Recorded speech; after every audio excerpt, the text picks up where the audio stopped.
இன்றைக்கும் இந்த புதிய நாளில் உங்களை பார்க்கறது ரொம்ப சந்தோஷம். கர்த்தர் நல்லவர், அவர் என்றும் மாறாதவர். அவர் நமக்காக எல்லாவற்றையும் செய்கிற தேவன், செய்து முடித்திருக்கிற தேவன். ஆகவே ஒவ்வொரு நாளும் நம்ம புதிய நாளை பார்க்கும் பொழுது நமக்காக ஆண்டவர் என்ன ஆயத்தம் பண்ணி வச்சிருக்கிறார் அப்படின்ற எண்ணத்தோடு, எதிர்பார்ப்போடு அந்த நாளை சந்திக்க வேண்டும்.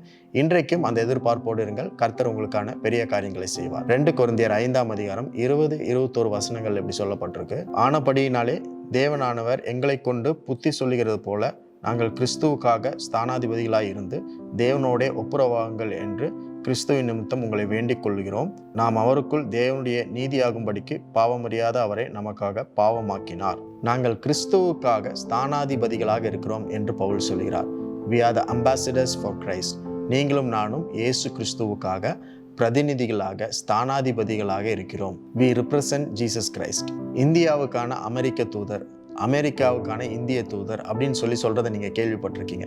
அந்த மாதிரி தான் நீங்களும் நானும் இயேசு கிறிஸ்துவுக்கான தூதராக இருக்கிறோம், பிரதிநிதியாக இருக்கிறோம். Ambassadors and representatives for Christ. நீங்க எங்கெல்லாம் போறீங்களோ இல்லை எங்கெல்லாம் இருக்கிறீங்களோ நீங்க தான் இயேசு கிறிஸ்துவனுடைய பிரதிநிதி. இயேசுவை பார்க்கணும் அப்படின்னா உங்களை பார்த்தாலே போதும் அப்படின்னு தான் அர்த்தம். அப்ப நம்ம ஒவ்வொரு நாளும் இயேசு கிறிஸ்துவை சரியான விதத்தில் பிரதிபலிக்கிறவர்களாக இருக்க வேண்டும். ஆண்டவருடைய நன்மைகளையும் அன்பையும் கிருபை இரக்கத்தையும் அவர் எப்படி தெரிவிக்கிறார்னா நம் மூலம் தான் தெரிவிக்கிறார்.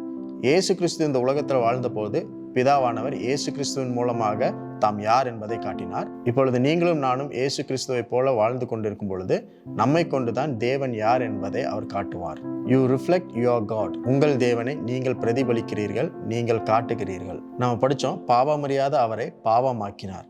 அப்படி என்றால் நம்மை போல தேவனை மாற்றினார், தேவனை போல நம்மை மாற்றினார். நம்முடைய இடத்தை அவர் எடுத்துக்கொண்டார், அவருடைய இடத்தை நமக்கு கொடுத்திருக்கிறார். அப்போ ஒவ்வொரு நாளும் நீங்கள் உங்களை பார்க்கும் பொழுது உங்களுடைய கண்களை கொண்டு, உங்களுடைய எண்ணத்தை கொண்டு, உங்களுடைய யோசனை ஆசையை கொண்டு உங்களை பார்க்கக்கூடாது. பைபிளில் உங்களை பற்றி ஆண்டவர் எப்படிலாம் சொல்லியிருக்காரோ அந்த விதத்தில் தான் உங்களை பார்க்கணும். உங்களை தோல்வியாக நீங்கள் பார்க்கக்கூடாது, வெற்றியாக பார்க்கணும். உங்களை பாவியாக நீங்கள் பார்க்கக்கூடாது, நீதிமானாக பார்க்கணும். உங்களை ஏழையாக நீங்கள் பார்க்கக்கூடாது, ஐஸ்வர்யவானாக நீங்கள் பார்க்கணும்.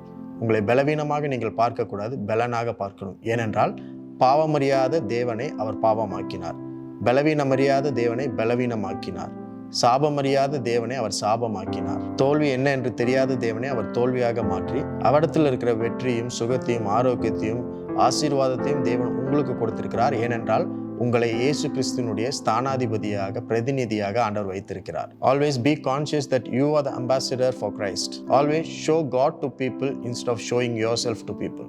It is not you whom you carry, but it is God whom you carry. நீங்கள் ஒவ்வொரு நாளும் சுமக்கிறது உங்களை கிடையாது, உங்களுடைய குணாதிசயங்களை கிடையாது, உங்களுடைய ட்ரெய்ட்ஸ், உங்களுடைய ஐடென்டிட்டி கிடையாது.